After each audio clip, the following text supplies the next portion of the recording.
Filosofi ini wajib diketahui oleh kalian yang baperan, gampang khawatir, gampang marah-marah gak jelas, atau simply pengen punya hidup yang tenang.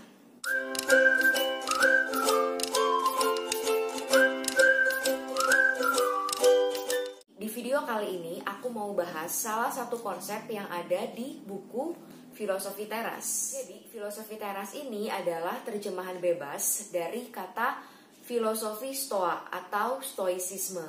Stoa sendiri adalah bahasa Yunani dari teras. Karena kata filosofi Stoa atau stoicisme mungkin kedengarannya asing dan sulit diucapkan juga di lidah kita, makanya penulis buku Filosofi Teras, Pak Henry Manampiring ini menerjemahkan filosofi Stoa menjadi filosofi teras. Pendirinya yaitu seorang Yunani bernama Zeno yang hidup di tahun 300 sebelum Masehi, mengajarkan filosofi ini ke orang-orang di teras-teras tempat orang-orang suka berkumpul di zaman Yunani Romawi kuno. Dan meskipun filosofi ini umurnya udah lebih dari 2000 tahun, yang diajarkan itu masih relevan banget dengan kehidupan sekarang. Di buku ini banyak banget konsep-konsep yang dibahas. Bukunya lumayan tebal, 320 halaman, tulisannya kecil-kecil. Jadi kalau aku mau jelasin semua konsep yang dipaparkan di buku ini, yang jelas videonya bisa panjang banget. Jadi di video ini aku hanya akan menjelaskan satu konsep aja, sisanya kalian bisa baca sendiri di bukunya. Sekilas aja, tujuan utama filosofi teras adalah supaya manusia bisa hidup berdampingan dengan emosi negatif yang terkendali dan hidup dengan kebajikan, atau bagaimana kita hidup sebaik-baiknya seperti seharusnya kita sebagai manusia. Konsep yang mau aku bahas di video ini adalah konsep dikotomi kendali. Some things are up to us, some things are not up to us. Menurut penulis buku ini, kalau kita hanya boleh mengingat satu aja kutipan dari seluruh ilmu filosofi teras, maka ingatlah kalimat yang barusan itu. Kalimatnya simple, gampang diingat. Ada hal yang di dalam kendali kita, ada hal yang di luar kendali kita. Mungkin begitu baca ini, kita mikir, oh ya, itu semua juga tahu kali. Di dalam hidup ini memang ada hal yang di dalam kendali kita, ada yang di luar kendali kita. Tapi coba kita pikir lagi. Kita mungkin tahu hal itu, tapi apa kita benar-benar udah ngerti? Hal yang ada dalam kendali kita itu adalah pikiran kita dan tindakan kita. Hanya itu. Sedangkan semua hal lain ada di luar kendali kita. Misalnya perjalanan karir, kesehatan, kekayaan, kehidupan percintaan, opini orang lain tentang kita, tindakan orang lain sama kita, itu semua di luar kendali kita. Pasti kalian pernah dengar orang ngeluh, Kenapa sih aku gak dilahirkan di keluarga yang lebih kaya? Kenapa sih badan aku pendek? Kenapa sih muka aku bawaannya begini?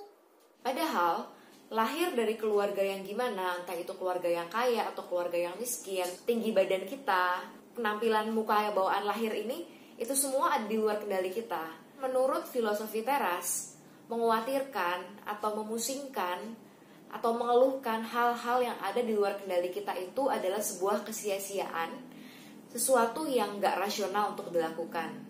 Contoh dikotomi kendali di kehidupan sehari-hari. Bayangin ada seseorang, sebut aja namanya Andi.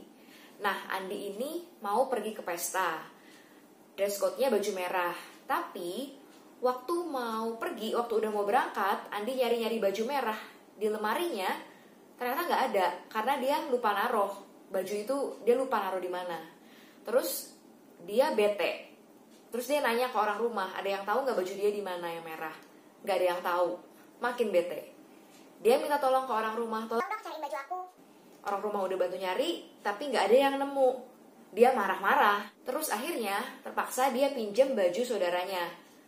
Ternyata baju saudaranya ini kedodoran karena ukuran badan mereka beda. Terus Andi ini makin marah-marah lagi.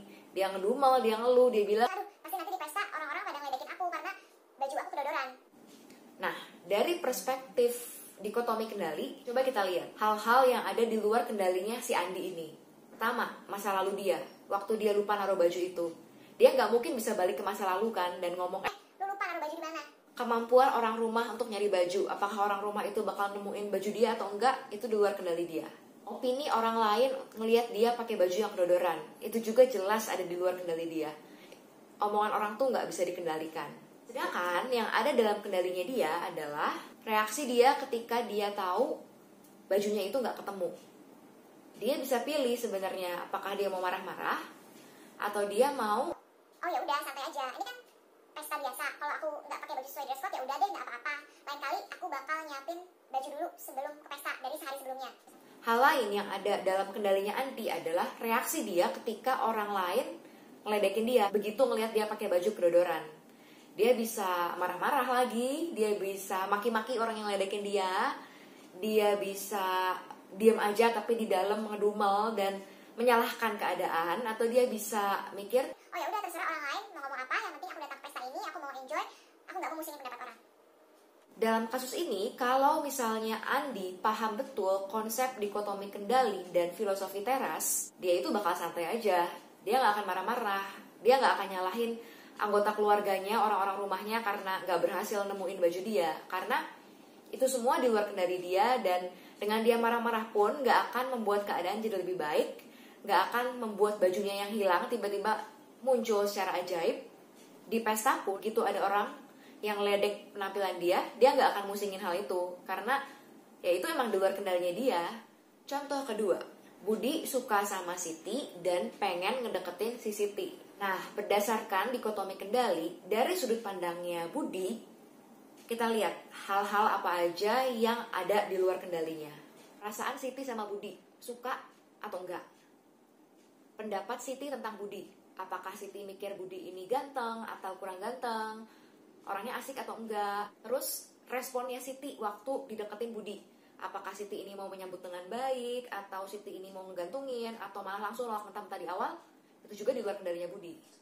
Reaksi Siti kalau suatu saat Budi nembak dia, entah Siti ini nolak atau nerima, itu semua jelas di luar kendalinya Budi. Udah cukup jelas sampai sini ya. Yang ada dalam kendalinya Budi ada pikiran dan tindakan Budi sendiri. Contohnya, Budi bisa mikir, kayaknya Siti ini nggak akan mau deh sama aku karena mantan-mantannya bermobil semua, sedangkan aku hanya punya motor satu, second pula. Udah, aku nggak mau deketin Siti, udah aku pasti ditolak. Atau Budi bisa memilih untuk mikir, aku coba aja deketin Siti, aku nggak tahu hasilnya gimana, tapi aku mau coba, dan kita nggak akan tahu apa hasilnya kalau nggak pernah nyoba kan. Budi juga punya kendali atas tindakannya. Misalnya, kalau dia mau ketemu Siti, dia pakai baju yang rapi, sisiran dulu, sikat gigi dulu, pakai deodoran dulu biar nggak bau. Terus dia juga cari tahu apa aja yang jadi kesukaannya Siti supaya obrolan mereka nyambung. Nah, itu ada dalam kendalinya Budi. Dengan memegang konsep dikotomi kendali, Budi bisa fokus sama hal-hal yang ada di dalam kendalinya. Dan nggak musingin gimana reaksi Siti, gimana perasaan Siti sama dia. Dia nggak musingin hal-hal yang di luar kendalinya itu. Dan ketika Budi ini udah melakukan usaha yang terbaik untuk mendeketin Siti, dia tinggal duduk diam, tinggal santai dan nunggu hasilnya gimana. Kalau hasilnya nggak sesuai dengan keinginannya, misalnya ternyata Siti mundur teratur begitu dideketin, atau Siti kayak ngasih harapan terus begitu ditembak ternyata Budi ditolak mentah-mentah. Nah, kalau terjadi sesuatu di luar keinginannya, Budi akan tetap lebih bisa menerima itu karena dia tahu hasilnya itu di luar kendali dia. Yang penting dia udah melakukan apa yang dia bisa. Untuk mengakhiri video ini, aku mau bacain satu quote lagi dari buku ini. Sebuah quote dari Kaisar Romawi kuno bernama Marcus Aurelius dalam bukunya yang berjudul Meditations. You have power over your mind, not outside events. Realize this and you will find strength. Jadi, dalam situasi apapun dalam hidup, coba kita pikir lagi, kita renungkan lagi. Dalam masalah apapun, apa sih yang ada dalam kendali kita? Dan apa aja sih yang di luar kendali kita? Saat kita bisa fokus sama hal-hal yang ada dalam kendali kita dan gak memusingkan outcome atau hal-hal yang di luar kendali kita akan bisa lebih mudah mendapatkan ketenangan hidup. Jadi segitu aja untuk video kali ini. Thanks for watching. Please like this video if you like this kind of content. And don't forget to subscribe to get more contents like this. Bye-bye.